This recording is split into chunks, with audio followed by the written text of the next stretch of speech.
Welcome to Sweet Life Beat Life. We hope this video helps. You start by opening Xcode and loading the project that contains the button you want to change. Make sure your iOS deployment target matches your testing device. This avoids runtime surprises.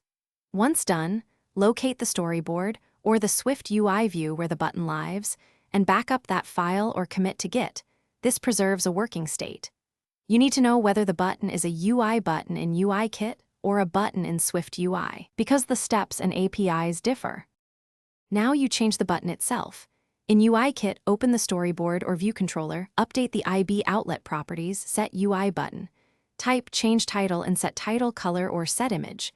In Swift UI, edit the button label and add modifiers like font, foreground color, padding, or background to alter appearance.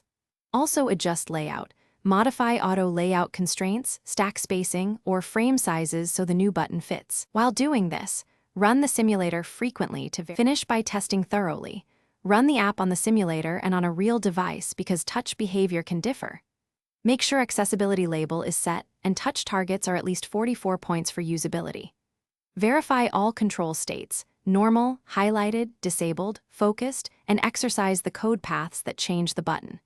If something breaks, inspect auto layout constraints and console logs, perform a clean build, and, if necessary, revert to your Git backup. This saves time and isolates the bug quickly. Thanks for watching. Consider subscribing if we helped you.